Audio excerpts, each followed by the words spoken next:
I think this is a really sneaky tactic by Chanel, but it is working. So let's get into it in today's video.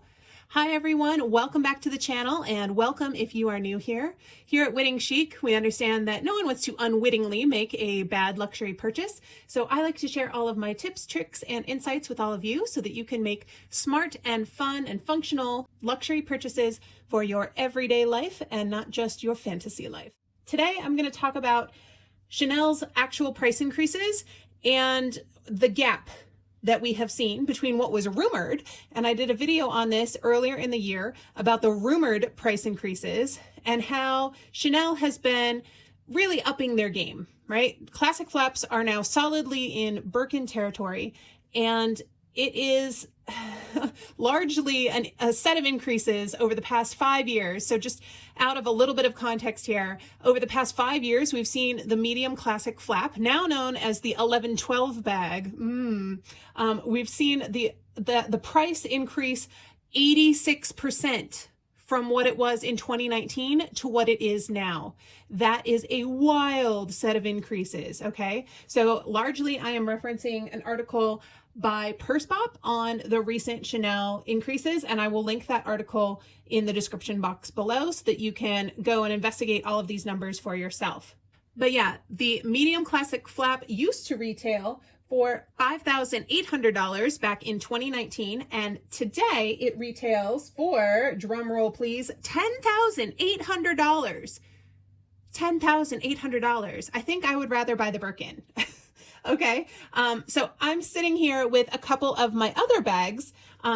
This is my beautiful old medium boy bag in caviar leather with ruthenium hardware. And this combination is no longer produced. Now they won't make it in caviar, it's just in the calfskin. But the ruthenium and the black is like the classic boy bag combination.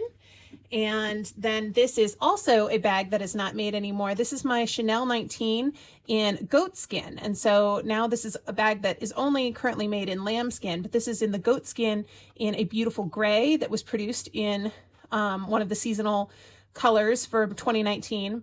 And yeah, so these are currently my only two Chanel bags in my collection. At the rate that these increases are going, they are likely to remain the only two Chanel bags in my collection. And I just have a cute little zippy card holder here that is in caviar with gold hardware. Just sort of a classic piece. I wanted to pick this up just to have in my collection.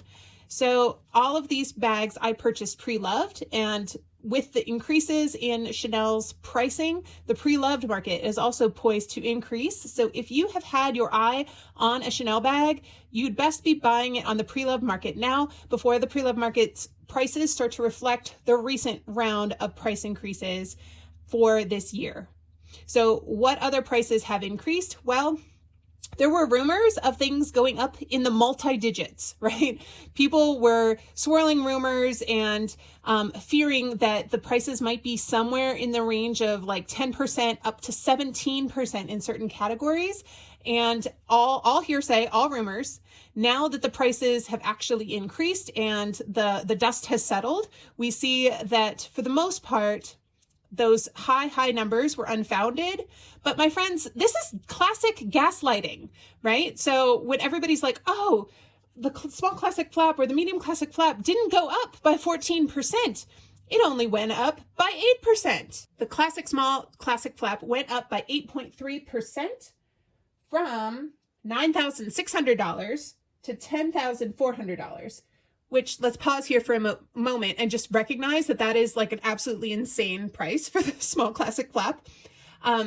But for us to look at it and say, oh, well, it's only 8.3%, so that's not so bad. Take a breath, okay? That is an insane amount of money. Inflation year over year is at 4.1% annually. So for something to be double the rate of inflation is insanity, right? There's nothing to justify that price increase other than corporate greed. And that's what we have to say at this point is going on here. But because the leaked prices were so much higher, we've been gaslit into thinking, oh, that's not so bad. It could be worse. It could be 14%, 8.3%. No problem, right? People are still lining up around the corner at Chanel boutiques worldwide and still buying up these classic pieces at these ridiculously exorbitant prices. And therefore, we are teaching Chanel that, sure, go ahead, keep hiking up the prices. We will keep paying because we have been brainwashed into loving these bags. Now, this is the old boy style.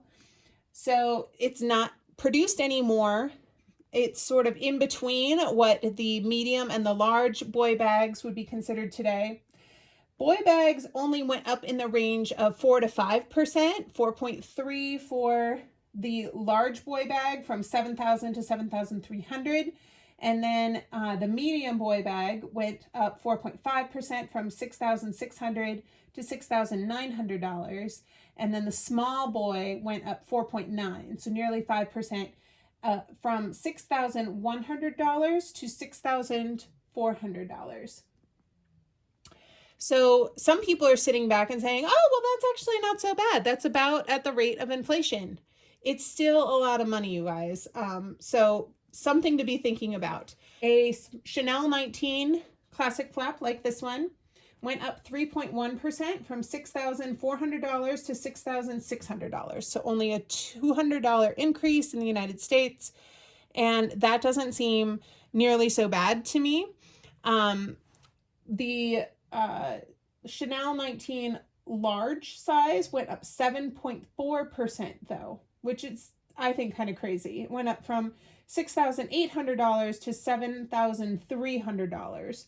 That's a $500 jump. That seems like a lot more, relatively speaking, for just a slightly larger style of bag. It's not taking up that many more resources. The Chanel 19 Maxi is $7,500 was the previous price, and now retails for $7,900. So that is a 5.3%. So these bags are still going up, and they're increasing in relative increments that are more depending on the particular size. But 3.1% seems fairly reasonable to me. Why they can't just do 3.1 increases across the board, I don't know, but there you have it. It is worth noting that none of the Chanel 22s went up in price. So if you were eyeing a Chanel 22, personally for me, it's not my style. A lot of people have called it a trash bag. I can't get over just thinking of like the cheap little like drawstring string bags, right? That kids wear on their back, or that you get free at a conference or something. Like, I can't get past that. It's just not for me. But if you were wanting that bag, now is a great time to get it at full retail because the price did not go up yet. Their CFO has been quoted as saying, we will reevaluate our prices twice a year and we will continue to do so. So this is just one of a two-part installment of price increases. So stay tuned. These price increases are only good for the next 6 months or so. In the fall, we'll probably go through this all over again and see those prices increase yet again, which again, that makes it seem like, we are paying those double-digit increases when we look at it from an annual perspective, right? Other fashion houses only increase their prices once a year, and therefore they're more on pace with the way that annual inflation is assessed as well. To have two price increases a year, each in the 3% up to 8% range, well, now we are in a place where we've seen a 6% to 18% increase on an annual basis if these same kinds of numbers were to remain steady. So yeah, let me know what you think. I am fairly outraged about the way that Chanel has continued to increase its prices without increasing its quality. I am firmly in the camp that, for these kinds of prices, you should be having an A++ experience. You should be having A++ after purchase experiences. They should be taking bags back for repair, and they should be holding to their quality control if they expect people to be paying Hermes level prices. As it is, we are not seeing that same parity. And so therefore, I don't imagine that I will be buying anything directly from the Chanel boutique anytime in the near future. So guys, let me know what you think of today's video. So interested to hear your comments. So please do like, comment, and subscribe if you haven't yet already. I hope wherever you are in the world today that you are having an absolutely amazing day, and I will see you in my next video. Bye.